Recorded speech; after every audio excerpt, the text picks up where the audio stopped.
What's up, everybody? Welcome back to my channel. My name is Amy, and this is Super Mama Amy. If you are a subscriber, thank you. You are heavenly. You are heavenly. If you are here and you've not subscribed, subscribe. You will learn a few things that will help you improve your life. I was just about to iron this shirt for husband. Baby must look sharp when he goes out there. People must know he is coming from a super mama's house. Yes, it is my house. He owns the compound. I was about to iron and then I had something like a cry. So I told myself, if baby is waking up, I would rather shoot a video than iron because vitu ni mingi, saa ni chache. Vitu ni mingi, masaa ni machache. So anytime if I hear baby cry again, I'm going to get her and we will shoot this video with her. In this special episode, all episodes in this channel are special. In this special episode, I am going to teach you, working class mama, how to work with a day bag. Because not everybody is a stay-at-home mom as I am. And how I manage staying without a nanny might not apply with you. So, we are going to talk about how another option you can have if your reasons for not having a nanny are similar to mine or you're considering something like that. You could have one who comes and lives in the evening. She comes in the morning and lives in the evening. A day back. So, we're going to share a few things, tips here and there. Baby has woken up. Baby has woken up. Tips that could help you know 1, 2, 3 of living with a day back. I hope this helps you. So, if you are new, subscribe. This channel has this kind of information and more. We have not even started talking about baby. Baby is here. What do you do? What is baby saying? What is this? What is that? What is this poop saying? What is this cry meaning? What is this color in the poop? Things like that. There are so many. And that is for baby. We have not talked about processes of adoption. How to communicate to your child that they are adopted. Things like that in this channel. So, subscribe if you're new. I'm going to have to go get baby as we continue. So, stick right there. Hold on there. Hold tight. Sit tight. Sit tight. Enjoy because this is going to be fun. Yes, so baby is here. We're going to shoot the rest of this video with her. She has breastfed, so she's hopefully not going to make noise. I was talking about having a day back, working with a day back, and how that is just going to be. Challenges of being a hustling mom. Ooh, thank God. Watoto wa jirani wamekuja wakachukua my eldest, so they're out there playing. I hope they play longer because I need to shoot this and baby girl is awake. So a day back, as I've been explaining, is someone who comes in the morning and leaves in the evening. You could choose to have that type. If your reasons are like mine, that is someone I would consider should I decide to have a nanny. But I have had a day back before. I have had two. If you remember in my video of how to manage your one of those videos I've done about nannies, I've said I've had 5 nannies, 3 who are live-ins, and 2 who are day backs. One of them went to Ushago and never came. That's how our relationship ended. I'll be telling you advantages and disadvantages, just two. And if you have more, you could share with me in the comment section.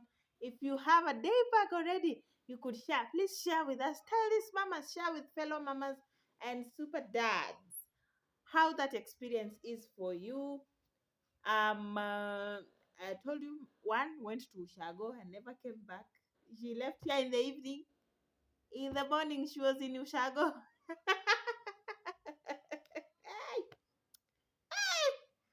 Raising kids, my people. Another one, what happened to this one? Yeah, the second one, yes, the time for which we wanted to stay together came to an end. Husband wanted her to go harvest maize, so they had to leave. They had to leave. And they left me. They left me. The two left me.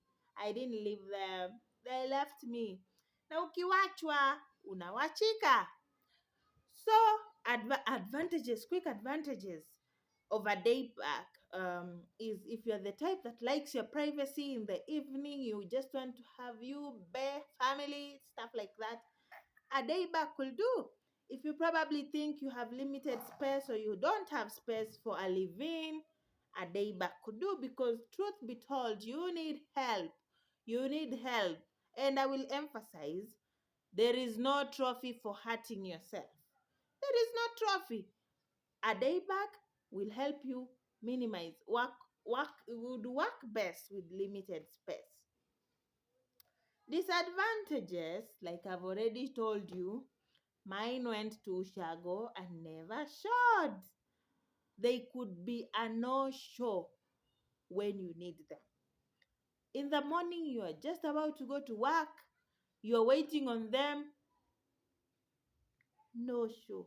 No show, no phone call, no explanation. So with a day back, you can expect such scenarios. They could be no show. Another disadvantages is because you're always in a hurry. Because you're always in a hurry, you're in a hurry to leave. You come back late and they have to leave. Yani, unaingia akitoka. Yeah, anaingianga ukitoka na yeye na wewe unaingia akitoka, chances are that is how you'll work out. So because you are always in a hurry to leave, there is no time to give corrections of how things have been done, to even get proper feedback, especially now that we are dealing with babies, to get proper feedback of how baby fared, of what happened to baby during the day, things like that. Those ones have limited chance and opportunity with a day back. And so I have a few tips here and there, like five, six or five, which could help you maybe just improve your relationship with a day back or maybe help you in your decision making in case you're considering a day back. Number one, you must always remember they are a help. They have come to help you. So chances are you will do 50% of the work. Yes, you will do 50% of the work. My girl already wants to stand. She knows how to stand on her 2 feet, so she wants to stand. Yes, Mama. Yes. So chances are a day back will you will do 50% of the work because they're coming in the morning. Chances are you cooked supper. You made supper in the evening. If you're the type like me that doesn't like to leave and washed utensils on the sink, you washed the utensils at night. In the morning, if your children are leaving for work, for school, something like that at 5, you walk up in the morning and dress them to go to school because chances are your day back will not show at 5 unless you have a special agreement. But most of them would come at 6, 7-ish there. But 5, if you have the one who comes at 5, please tell us in the comment section. This one wants to show her face. And there is no face showing. Hata mimi lazima ni reveal baby's face. Baby face reveal kwa mtandao. So we will hide the face for now until it is reveal time. Raha jipe mwenyewe. You must do what your heart wants. So a day back might not show at 5. And chances are your children are going to school, so you walk up and dress them yourself. So things like that. You do most of the work. If you're the type that irons in the morning before you go to work, you ironed your shirt definitely because if someone is coming to your house at 5, 6, you are already dressed to go to work, right? You're already dressed to go to work. Super mamas, do you go to work late? No. You're already dressed to go to work. Sorry, guys, I had to feed baby. I had to give baby nyonyo. And I've asked you to tell me what nyonyo is. What do you call nyonyo? What do you tell you're giving your baby? This, what do you say? Unataka? What do you say? Please tell me. Even those from UK, please tell me. How do you say? How do you say? Let me give you tiri. What do you say? Please tell me in the comment section. Back to our business. Baby has fed, and like I've told you before, burping. Oh, you didn't hear that gas come out. It has come out. Oh, it must come out because this family, we are colic free. Well, so you must always remember they are a help, and you will do almost 50% of the work. They will keep the house clean, watch the babies, cook lunch. If you have an arrangement with them for them to make for you supper, they will do such kind of things. But you will serve the food yourself, obviously. You will take your children to bed. Things which a super mama should be doing anyway. But if you are the type that is going to be very busy, just know you will have to do some work, a substantive amount of work, to ensure that your home is maintained, for lack of a better word. Number two, explain your expectations. Do proper orientation on day one. Like I have said, anaingianga ukitoka. Anatoka unaingia akitoka. Chances are you will not have time to say, here you didn't wash well, what happened to baby today, this floor, this. And those who have nannies, as you will come to learn, you will hardly get the two. A well-kept house and a well preserved kept child, for lack of a better word, you will hardly get the two. You will choose one. Do you want your kids to be taken care of well, or do you want a clean house? Which one is of more importance to you? So you will choose one struggle. Like I always say, you cannot struggle to struggles. You cannot struggle to struggles. You will choose one which works for you. Better, happier kids, or a better, well-kept house. You almost cannot have two. If you have a nanny who gives you the two, please tell us in the comment sections. Nonetheless, you will have to explain your instructions to them. Orient them well. This is what I would want. This is how you handle baby's milk. In case you're expressing milk, and of course, in the spirit of exclusively breastfeeding, which I'll be talking about in my video about breastfeeding. In the spirit of exclusively breastfeeding, which Super Mama Amy advocates for, you'll have to tell them this is what you do. If possible, invite them a day before you intend for them to start working. Invite them for coffee, for tea, in your house, of course, not out, in your house. As you orient them, this is how you handle milk, this is how milk thaws from. Watch out! If you're thinking about subscribing or not, subscribe. Do you know what thawing milk means? Kuto. Kuto. Yes, that will be done here in this channel. So you will not have time to say this is what I would want. These are the number of times we wash in a week. You'll have to explain such details. You will have to. If you are to have a nanny, I am sure you will have to explain such details. Because if you don't explain, clothes will be washed daily. If you are the type that gets surprised like I did when I was immature, then you would be wondering. One shirt got washed with 20 liters of water. Stuff like that. You'll have to explain. This is what you do. You will have to explain your expectations. I expect you to prepare, cook supper before you leave. I expect you to come at 7. I expect you to do this at 12. I expect baby to be picked from school at 2:30. Those kind of things.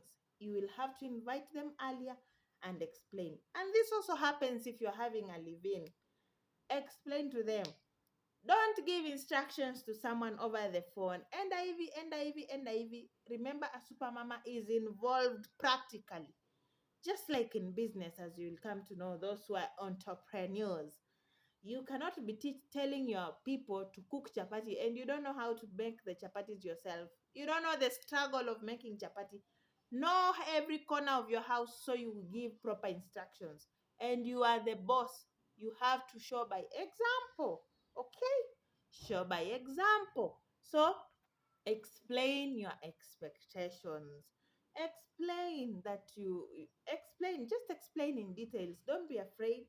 Explain that you intend to keep your house clean, or you explain even things like, I would rather you have the child well fed. Let not my child cry that you are mopping. Things like that, if that is what you prioritize anyway. Another reason, number three, forgive any background noise you might hear. Challenges. We will explain later. We will improve with time. Another thing you must always have in mind when you're planning to have a day back is have a second plan. Have a second plan in place. They might fail to come. Like I told you, mine went to Shago and never showed.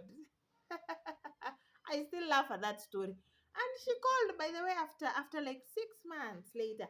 She called and told me she's back. She wants to come and story like that. Of course, I was very happy. I was in a good mood then. I had just delivered. I wanted someone to come and help me clean the house that day. So I invited her to come and help me clean the house that day, but then we released each other. Tell me in the comment section if you take back someone who has left you. If you take back someone who has left you.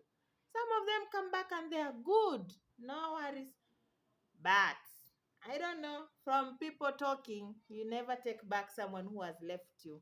Mm, mm. Even in relationships. But there are people who come back and they're very good. I will not deny. They have changed. They have changed. They have changed.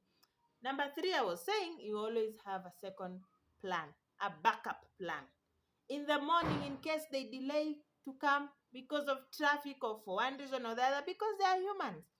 Just like you, the way you tell your boss in office that you will not go, you will come late because of ABCD, they can also tell you they will arrive late because of ABCD.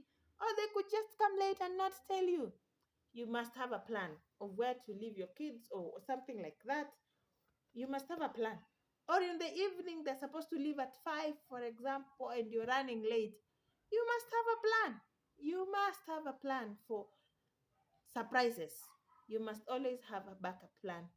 Again, I said they might fail to show completely. What do you do on such a day? Call your boss and tell them your girl never showed. Ooh, you must have a plan, Super Mama. Super Mama has plans like 10. Okay?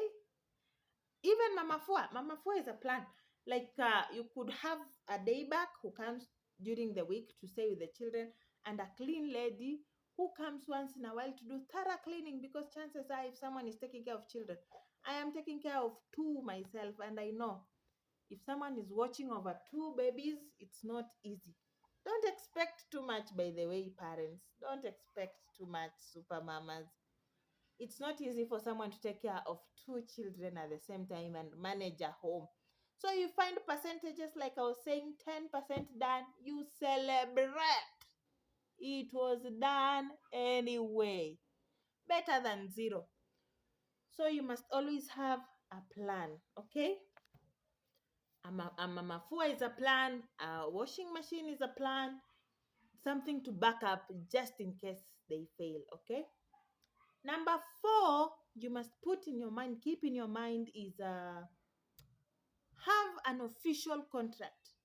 Yes, it's time for us to start talking about these things. If you have a contract when you go to work, your place of work, they give you a paper you sign. Why not type a few words on the piece of paper and sign with this lady so that she knows it is serious?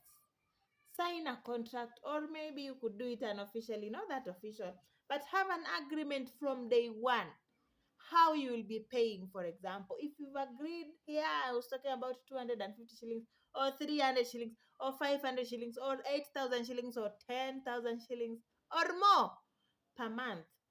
You agree on how you will pay. Some of them expect to be paid daily. Nikuje nifanye kazi leo, unilipe leo niende. Nikuje nifanye kazi leo hii wiki, unilipe end of week. Explain, have a contract and agreement of such details. How will I be paying you?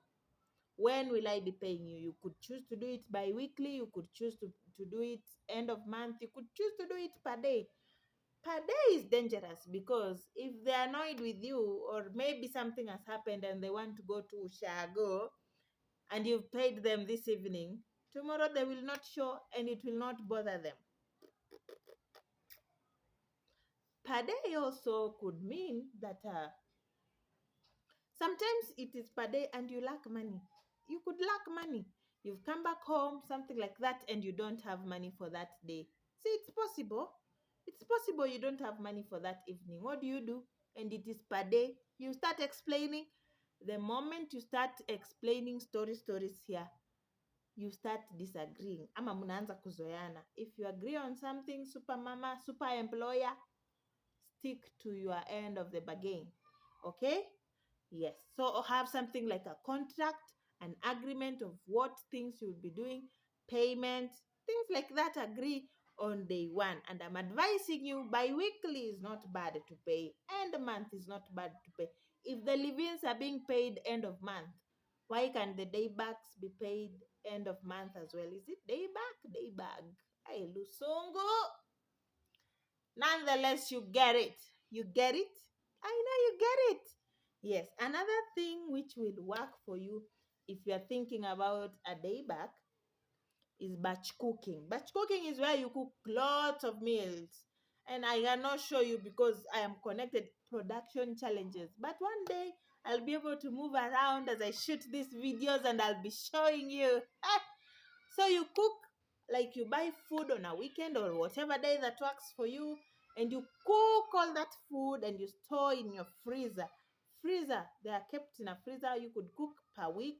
You could cook a month's worth of food. You could cook a month long of food. Ay, lusungu ni lugumu. Lusungu luno. Now you know where I come from. Oh God. Batch cooking, that is what you do. You cook lots of meals. So you'll just be taking them out of the freezer, warming them and serving them. Warming them, serving them, warming them, serving them. The food will still be fresh, by the way, very fresh. In fact, advantages of that is that in case you're working and you're traveling, at least you are sure of the meals your children are eating. And like I've said in a video here, it saves you money, time, energy, fuel, effort, lots of things, water. It saves a lot of things. So you could batch cook because you're coming back in the evening tired. You don't want to be turning sufurias, and also, sometimes the challenges of asking someone to cook supper for you before they leave. They could be preparing fish at your place and hawana any. They do not have a plan for their supper. Probably they're going to eat kales. Na wewe umemwambia apike samaki huku or kuku huku. Chances are they will carry your tomatoes, they will carry some oil from your kitchen. Those are challenges that you could face with a day back. Not disrespect. I know there are people who respect their work and would not do that. But there are others, if you're planning to have a day back, you must always know. Chances are they could pick a few things here and there. Yani shopping munagawana nao nusu. Yes, it happens. Though not everybody can do that, but we must plan for any eventualities. Batch cooking will help a big deal to help you with your work in the evening when you leave office, and also just to avoid any uncomfortable situations. For example, you told someone to prepare chapo beans and they decide, Mami, sinaweza kuchukua chapo tatu. And you have planned your meals. You have planned this quantity of flour will make this quantity of chapati, which will be enough for our supper and probably a breakfast here and there. Normal families, that's what we do, right? Chapo za supper zikibaki mnakula breakfast. Normal families. Ama, yeah. And then you are good nanny, blessed nanny. asks for 3, 4 chapatis, will you say no? So you'll be planning to cook more so that you don't find yourself in a temptation to say no, but yes, no, but yes. Just to avoid such things, batch cook. You could ask them to take out a container from the freezer, or you could take the container out yourself in the morning, the one which you'll use for supper. Batch cooking will come in handy. Another thing you must, another point to put in mind is always have things in twos. That's how I'm going to put it for lack of a better word. Have things in twos. Twos like you have flour in the kitchen, cooking flour. Ama tuseme tu flour. Unga.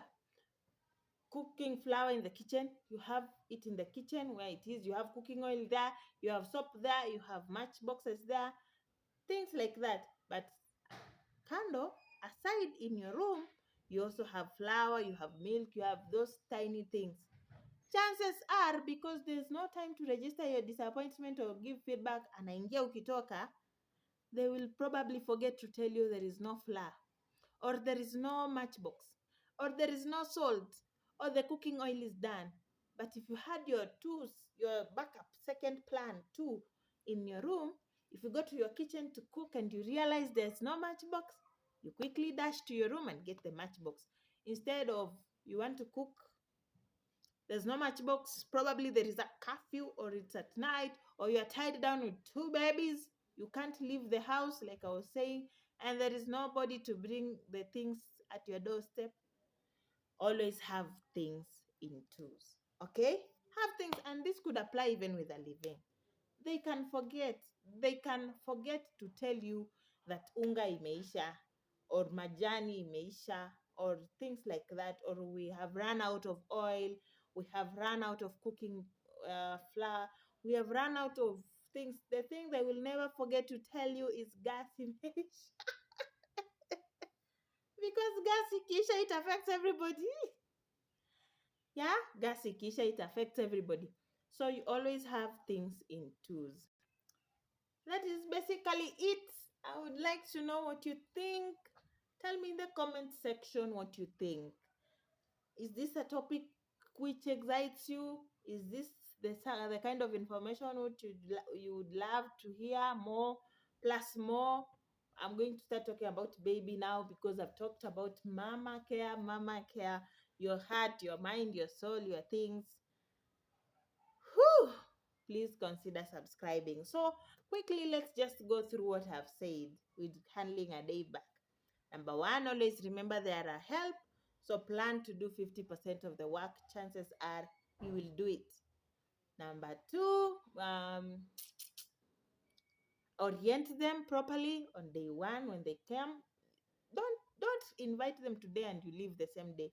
Invite them maybe a day before you intend to leave, a day before, or even earlier. Orient them, tell them your expectations, agree on things on day one. Number three, have a formal agreement of, especially payment, sort of a contract when you'll pay them. Chances are they're expecting to be paid per day. So just have that clear. Are you paying per day, or per week, or bi-weekly, or end month? And I'm advising you end month is better, because hata yeye, as they work, they say, even if they don't want to come today, they'll say, but pesa yangu iko huko, let me just go. All right, so you reduce your chances of disappointments and things like no show.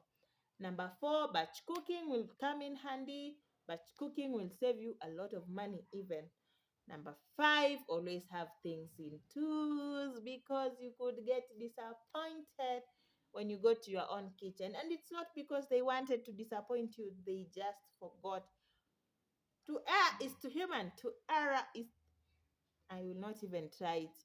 Yeah, so have things in twos. If this excites you, please subscribe, share this content. Give me your comments in the comment sections. I hope you've learned one or two things. Bye.